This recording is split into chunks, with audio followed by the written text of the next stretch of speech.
They just don't get it.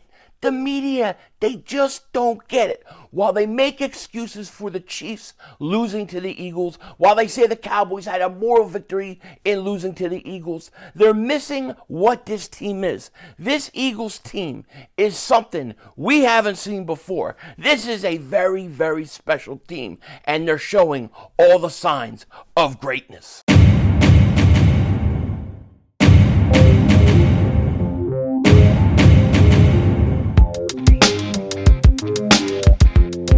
Dallas still stinks. Yo, by the way, King Dingbat here. Hope everybody's having a great day. Hope you guys are doing well. Hope you're hanging in there. You know, Eagle fans, I hope you're out there appreciating, savoring the win versus the Chiefs. Because I know the media is going to downplay it. I know you're going to hear that it wasn't all that and it's not about what the Eagles did. When in fact, the true story is that the Philadelphia Eagles team, what they did versus the Chiefs is special, and it's showing signs of greatness. And the media, the rest of the world is all missing what the Eagles did yesterday, and I just think that we are really in the golden years of Eagles football. Now, before I get into all of it, if you're new to the channel and you like the content, make sure you hit that like button. More importantly, make sure you subscribe to the most censored, the most throttled, pause, Eagles content creator in all of the internet. And if you've been subscribed for a while, I just want to thank you so much for all the support you give to me. Now, I truly believe that this team that we're watching is something special. It is something that really, as Eagle fans, we haven't really seen before. I really, truly mean that. And this comes from a guy that remembers the Eagles when Dick Vermeil retired in a press conference. That's my first real memory and my first real emotional investment into the Eagles was when Dick Vermeil retired. Okay? Now, I watched a lot of Eagles football. I've seen a lot of things. And I can honestly tell you that I don't believe many of the Eagle teams from the past could do what the Eagles did yesterday. It was that special. And while the media wants to go out and tell us, well, the reason why the Kansas City Chiefs lost is because they don't have receivers, or it's because of this, or it's because of a drop. While we hear all those things, they're all really missing what's really going on. We are having the emergence, the breakout of an NFL team that is about to go on a major, major run. We are witnessing the golden years emerging of the Philadelphia Eagles. And games like this, where you go play the Super Bowl champions, the Kansas City Chiefs, against a future Hall of Fame quarterback already, the best quarterback in the league, to go out and do what this team did is something that should be way more recognized than it's not. But that's the story of our Eagles team. I mean, basically, we go out and we beat Dallas, and they want to talk all week in the media about the Dallas Cowboys and their moral victory and how Dak Prescott's an MVP candidate, totally missing the greatness that was displayed by Jalen Hurts. Well, I got to tell you, last night we saw it again. You know, I went back today, because I'm lucky I'm not working all week, but I went back today, and I watched the Eagles game again. And not only did I watch it, but I did something a little different. I actually queued up my live stream with the Eagles game. Now, I hate listening to myself back. I never go back and listen to myself, okay? I just don't do it. But I did it today because I really wanted to see and get a feel for how we were feeling in the first quarter, how it was feeling in the second quarter, third quarter, fourth quarter. You know, oftentimes a game like this, you remember how it kind of ended, but you don't remember everything you went through. And then over time, you know, a new narrative kind of takes place of how people felt during the game, what really happened, what really went down, and we lose kind of the context. So I went back and I watched the game, and in that second quarter, when we were in the second quarter, not only were the Eagles struggling, this team was dead in the water. They were dead in the water. They looked lost. They looked like mentally, shout out to Bubba because he mentioned it and it's really stuck with me. They looked like they didn't think they could beat the Chiefs. They looked like the Chiefs were in their head. That's how they looked in the second quarter. And watching it again and then hearing the emotions and the feelings of that, I don't know why for some reason, I thought this team was going to win the game and the Eagles were going to pull it out. And I kept saying it. I think they're going to win the game. And I go back and I go, I don't know why I said it. I don't know why I had that feeling. I had that feeling, but I don't know why. Because this team looked lost. And I truly believe this, 100%. I believe that Carson Wentz, I love Michael Vick, Donovan McNabb. I love Donovan McNabb. I believe that these quarterbacks, these teams of yesteryear, could not do what the Eagles did yesterday. Could not do what Jalen Hurts did. Because when I've seen teams like McNabb teams, and I've seen them dead in the water, it usually, once you get to that point where you look so lost like they did in the second quarter, you never recover from it. The only guy that I can think of that did it sometimes was Randall Cunningham. Cunningham could stink for 4 quarters, and then all of a sudden, 3 of the most amazing plays you'll see at the end of the game to pull it out. Most guys, when they're struggling as bad as the Eagles were struggling that second quarter, it's over. You know it's done. But not with Jalen Hurts, okay? Not with Jalen Hurts, because Jalen Hurts, it's like as soon as that fourth quarter started, he's like, all right, guys, get on my back. Let's go. Enough of this. And he goes to work. And the pass he made to Devontae Smith was amazing. And it was a total audible, okay? But Jalen Hurts raised his game in the fourth quarter. And I think the team feeds off of it. He raises his game. All of a sudden, you're down 17-7 at halftime. You go into the third quarter, and the next thing you know, it's a 3-point game. And it's like, wait a second. As bad as we've played, it's a 3-point game. And then the fourth quarter starts, and then here comes Jalen Hurts. And it's truly amazing to me. I don't really believe there are many other quarterbacks in the league today. I don't think there are many from the past that we have seen that can do what he did. Now, you may be saying, Phil, you are way blowing this out of proportion. You are blowing this way out of proportion. I don't think I am. I don't think I am. I've seen the Eagles come back against good teams. I've seen the Eagles come back against teams, but never a team that beat you in the Super Bowl in Kansas City, where it's hard to play, where you have the league darling football team with the best quarterback in the league and perhaps the best coach. To go in there and do what they did the way they did it, I'm telling you, we are seeing the signs. These are the signs. These are the birth pangs of greatness. Of greatness. I truly believe the Eagles are in their golden years. And we are seeing things start to play out. We saw some great things. We saw life from the defense, okay? That secondary has struggled. But what did we see? Kevin BYARD starting to get used to playing. He's starting to adjust in Philly. Big interception. I think he had like 8 tackles. It was a tremendous night for him. I thought Kevin BYARD was really, really good. Getting ROBE back really helped us. He forced a fumble versus Kelsey, and it feels much calmer with him in the slot. You know, and I know Scantling almost caught the touch, and that's what everybody wants to say. Scantling just catches that ball, game's over. We don't know that the game's over. Why on earth, if he scores a touchdown there, would I just assume it's over? Jalen Hurts has shown you one thing. He comes back when need to. He raises his game. And I believe Jalen Hurts would have went down the field and scored and won that game. Jalen Hurts was not letting us lose. And when he takes the mindset, he is so mentally tough.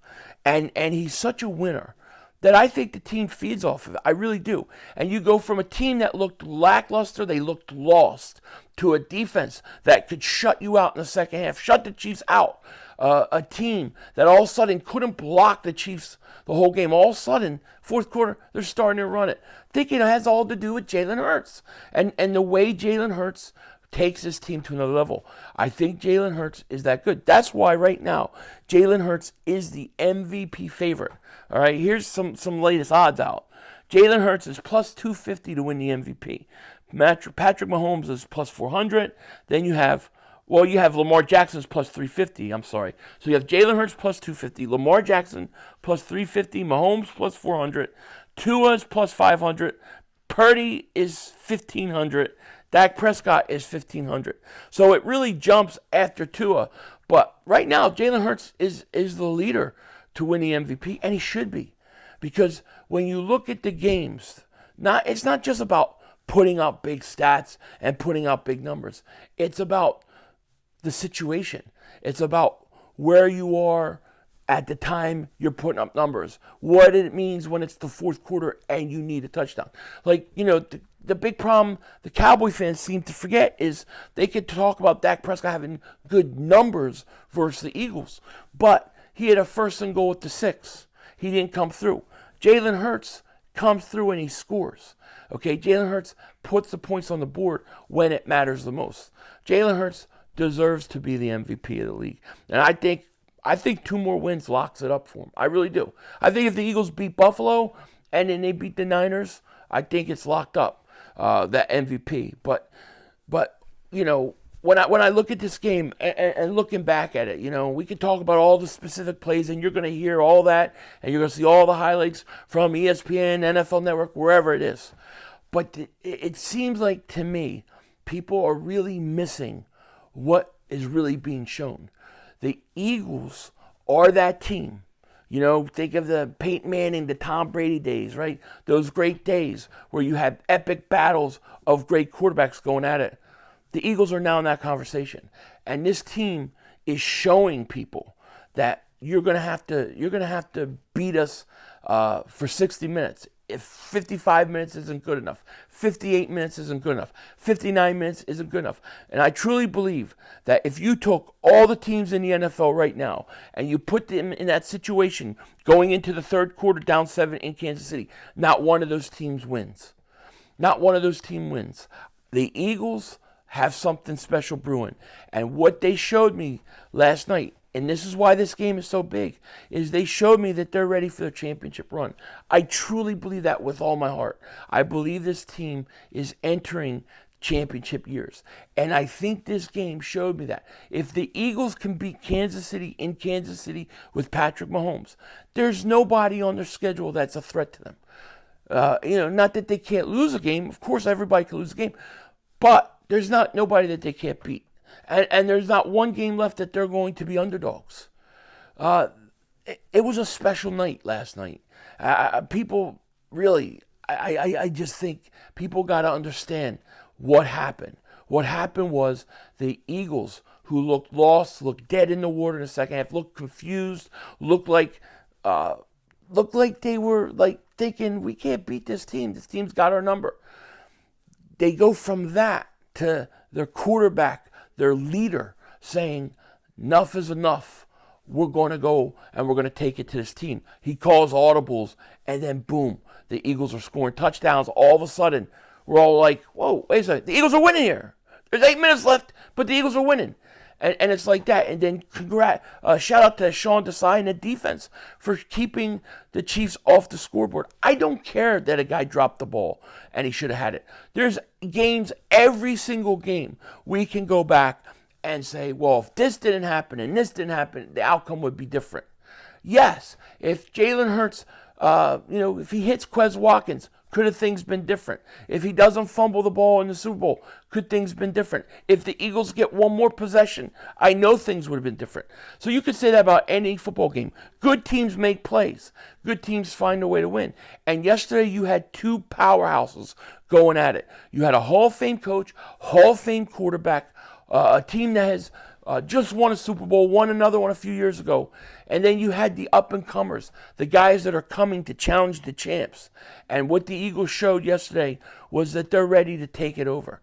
I think we're entering, I really think over the next 5-6 years, I think you're going to see the Chiefs-Eagles rivalry be something big. I think those are going to be the best 2 quarterbacks, the best 2 teams.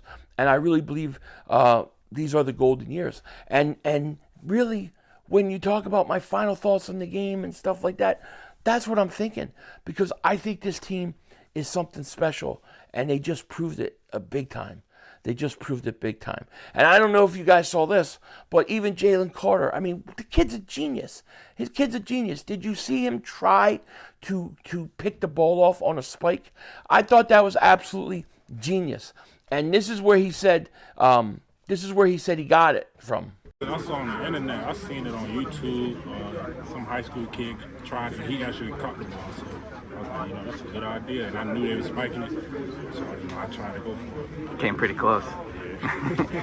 If Jalen Carter makes that interception, it would have been like the play of the year. People would have gone crazy. It would have been nuts. But I give Jalen Carter a lot of credit for trying. I think it was a very genius move, a very smart move, and the Eagles need to do it again. The next time you're in that situation, he needs to do it again. Maybe the other guys need to do it again. Like have all 4 guys dive under the offensive line. But man, that was kind of cool. I thought I got a real kick out of that. I love Jalen Carter, and I love his mindset. And that was such a cool play. I thought I wanted to show you guys and mention it because it was really, really cool. And listen, the Eagles are 9-1. We beat the toughest team we have left on the schedule. Listen, you're going to have to get ready to play Buffalo. It's not going to be an easy game. Buffalo's in a must-win situation, and obviously they have talent. But at the end of the day, I expect the Eagles to win, and I expect to get to 10-1. But Eagle fans, Thanksgiving is almost upon us. I will have videos out. I'll have a video out tomorrow at some point. I might do a live stream during the day tomorrow too. Not sure if I'm going to stream on Thursday, but enjoy these next few days. Be thankful, man. We've got a 9-1 team. And don't let the media, don't let all these naysayers tell us how lucky we are. You can only be lucky so many times. We're 28 straight weeks of being in first place. I think luck has gone out the window. It's no longer a valid excuse. This team is special. This team is going places. And I can't wait to see it. And I'm going to enjoy this Thanksgiving because I know my team is doing something. With that said, take care. Talk to you later. Of course, don't be a dingbat. And remember, it's how we vision. We're all just living in it.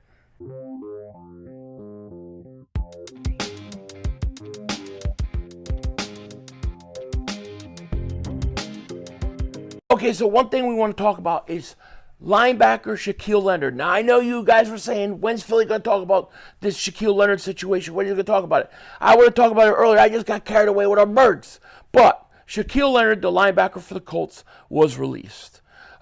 He just signed a contract with them like a year ago.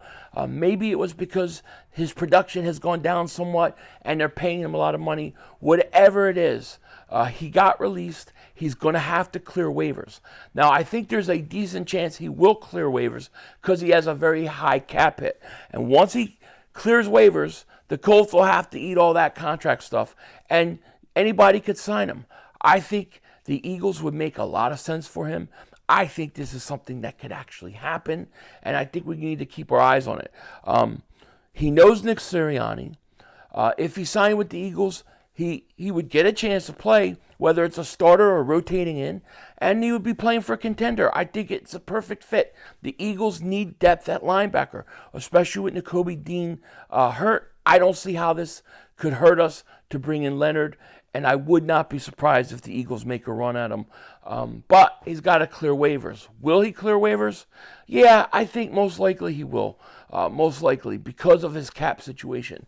And obviously Nick Sirianni knows the guy. I think the Eagles should try to jump on this as quick and as soon as possible. That's just my opinion. Let me know what you guys think. Should we go after Shaquille Leonard? Yes, no, maybe so. And don't forget, Dallas still stinks. Denzel Washington out.